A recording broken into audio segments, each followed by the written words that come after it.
Opa galera, beleza? Tô aqui para fazer um vídeo do HB20 e mostrar um pouco dos pontos positivos e negativos que eu tive com o carro nesse período de um ano e pouco. O carro tá com baixíssima quilometragem, né? 7.300 km, então eu rodei bem pouco com ele, mas mesmo assim eu fiz algumas viagens, tá? Essa quilometragem é pelo menos uns 60% de estrada, acredito eu. Então já dá pra mim ter algumas opiniões sobre o carro e o que me agrada e o que me desagrada mais, né? E bom, vamos lá. Um ponto que eu acho bem negativo desse carro é a questão do painel mesmo, né? Eu acho um painel simples, né? Por ser a versão que era top de linha da 1.0 e que eu achei que perdeu algumas funções, né? Com relação ao painel anterior, né? Bom, a começar pelo velocímetro, que eu acho ele um tamanho pequeno, realmente não é algo assim que atrapalha, mas incomoda, né? Realmente o velocímetro podia ser maior, assim como era no HB20 Bagre, né? Que o velocímetro era assim um pouco maior. E o segundo ponto é do computador de bordo, é muito simples, tem só duas telas, Trip A e o Trip B, e mostra a quilometragem, o tempo e o quilômetro e o consumo. O que, na minha opinião, poderia ter uma função de velocidade digital, principalmente. No antigo do Bagre tinha uma opção que você desbloqueava e aparecia o digital, mesmo que pequeno, mas aparecia. E então eu acho que poderia ter mais funções, principalmente velocidade média, por exemplo. E enfim, é muito simples pelo valor do carro, né? A multimídia, ela é boa, eu achei ela rápida, mas tem alguns pontos que me incomodam nela. O primeiro ponto é que o horário vive desconfigurando, não sei porquê, mas vira e mexe, desliga o carro, liga o carro, ela volta desconfigurada e fica 3 horas à frente, né? E enfim, é uma coisa que me incomoda, sempre tem que ficar arrumando o horário e não sei como que eu posso resolver isso. Outro ponto dela é que quando você está usando o Android Auto, pelo menos, ela desconecta a multimídia e para de funcionar o Android Auto do nada, reconecta depois, enfim. Também é um problema que vem acontecendo, pelo menos nos HB20s, não sei se acontece em todos os tipos de multimídia que tem o sistema sem fio, se é só na multimídia da Hyundai especificamente, mas é um problema que acontece de vez em quando e é um pouco chato, mas enfim, tirando isso, funciona bem e atende bem a multimídia. A outra parte é com relação ao câmbio. O câmbio, eu não tive tantas experiências com carros manuais, né? Então eu não posso estar opinando tanto assim com relação ao câmbio, mas eu considero um câmbio bom, tem engates precisos. E os únicos pontos que me incomodaram, e que também é relatos de outras pessoas, é com relação à marcha ré. De vez em quando você vai engatar a marcha ré, né, obviamente parado, e às vezes ela não entra, você tem que botar na primeira ou botar na segunda para conseguir engatar a ré. Não acontece sempre, mas é um ponto que tenho que destacar, que às vezes acontece, ok? E o outro ponto também relacionado à ré. Muitas das vezes que você vai engatar a ré arranha. Também é um ponto que muitas pessoas reclamam com relação a esse câmbio. Tirando isso, é um câmbio bom, os encaixes são bons. E o câmbio é bem curtinho, o que dá uma boa agilidade, né, para o carro, tanto na cidade até mesmo na estrada. Um ponto que eu acho negativo desse câmbio é que poderia ter uma sexta marcha, assim como o Onix já tem. E eu acho que é o único 1.0 da categoria que tem 6 marchas e faz muita diferença nesse carro, porque quando você está a 120 na estrada ele já está a 4.000 giros, o que é um giro consideravelmente alto, mesmo para 1.0, já que o Onix, né, com as 6 marchas, fica em torno de 3.200 giros, se eu não estou enganado. O que seria o ideal, na minha opinião, né, para um carro 1.0. Enfim, de resto, ele é bem completo. É o único da categoria, eu acho, que conta com piloto automático e limitador de velocidade, né? Então, pô, para viajar na estrada é uma coisa que faz muita diferença, passa um conforto maior. Outro ponto importante que merece ser comentado é que os faróis desse carro são bem fracos, o alcance dele é baixo, então merecia um destaque maior, merecia faróis em LED, pelo menos a partir dessa versão, já que era mais equipada na época.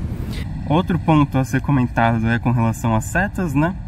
Que isso todo mundo já comentou sobre esse carro, mas que eu acho que erraram bastante é ter feito as setas embaixo, né? Como vocês podem ver, e realmente é bem prejudicial, né? A pessoa não consegue ter uma boa visão se estiver próximo do carro e, enfim, na versão sedã não fizeram isso, colocaram em cima. Não sei porque na hatch colocaram embaixo, mas enfim.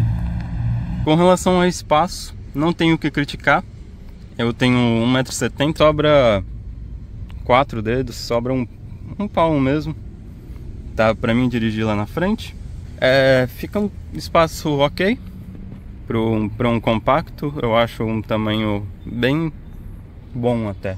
Os vidros elétricos e automático nas 4 portas, fecham e abrem na chave, isso é um ponto bom.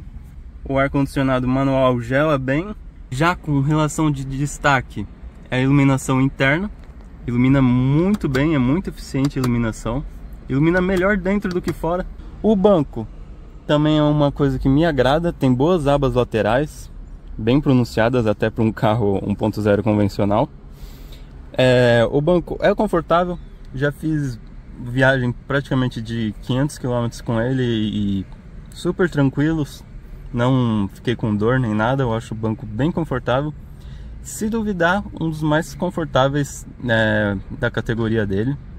O volante também, ele é muito leve, né, direção elétrica.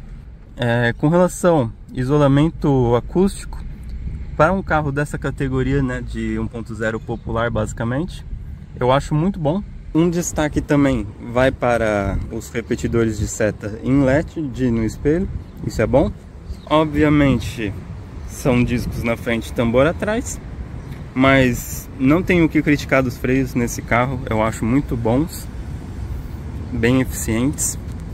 Outro ponto que merece destaque é com relação à embreagem.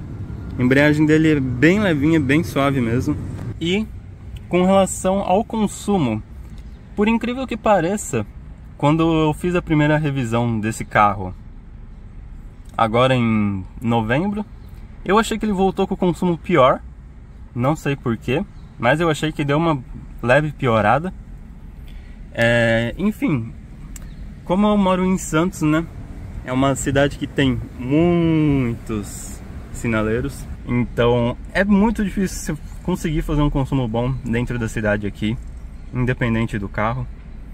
O consumo dele, se tiver numa avenida mais fluida, né, que não tenha tanto sinal assim, fica ali na casa dos 10 por litro.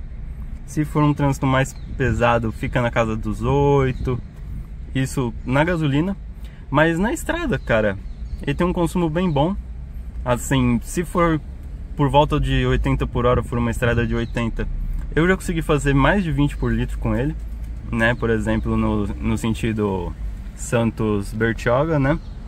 Já numa velocidade média mais alta, né? Em torno de 120, conforme eu disse que o giro fica bem alto. Então o consumo não é nada excepcional. Você vai conseguir fazer em torno de uns 16 por litro, mais ou menos é o que eu costumo fazer na gasolina, ok? Já no etanol, cara, eu acho que compensa bastante até colocar etanol nesse carro. O consumo dele não fica tão diferente assim. Nessa viagem que eu falei de 500 km, eu tinha colocado o etanol no tanque.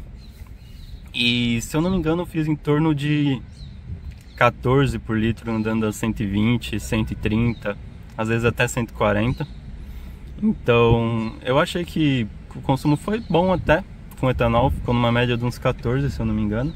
Já o consumo de etanol na cidade não vai ser bom, vai ficar em torno de uns 7, 8,5, dependendo da situação. Falo isso que na minha cidade, como eu disse, tem muito sinal, então é complicado de você ter um bom consumo. No final, o HB20 conta com mais conteúdos positivos do que negativos. Ele oferece boa confiabilidade, bom acabamento, é um carro bem completo e muito honesto naquilo que ele se propõe, em ser um carro urbano, econômico e confiável para ser usado no dia a dia. O que merece destaque nesse carro é com relação à dirigibilidade. Eu acho uma dirigibilidade excelente, gosto da posição mais baixa que ele tem.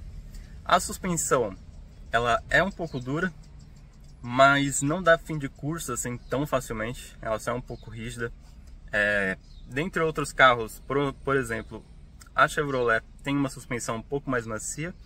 Na questão de dirigibilidade também é uma suspensão que se comporta muito bem, não tem praticamente nenhuma rolagem assim de carroceria para fazer curvas em velocidades mais altas. É um carro que passa uma confiança, apesar de que é um carro que sofre uma influência de vento um pouco maior, né? Nas primeiras viagens assim que eu fiz com ele, eu tive essa percepção assim de uma forma mais aguçada, né? Conforme você passa do lado de um caminhão, por exemplo, na estrada, ou até mesmo em situações normais, mesmo com o vento da própria rodovia, você acaba sentindo um pouco. Mas enfim, tirando isso, o carro é excelente, não tive nenhum problema sequer. Com relação ao acabamento do carro no geral, é muito bom. É tudo plástico? É tudo plástico, mas tudo muito bem encaixado. Não tive problema nenhum com barulho nesse carro, tá zero barulhos até hoje. Então, com relação ao acabamento, ele é nota 10. Já peguei outros carros, conforme eu disse, C4 Cactus, Chevrolet Onix, e todos tinham algum barulhinho, incomodavam. E nesse aqui, até então, zero barulho. Isso é um ponto que merece bastante destaque. E é isso, espero que vocês tenham curtido o vídeo. Caso vocês acham que eu devo mudar ou melhorar em alguns pontos aqui, comentem aí embaixo. Muito obrigado, espero que tenham curtido o vídeo e tamo junto.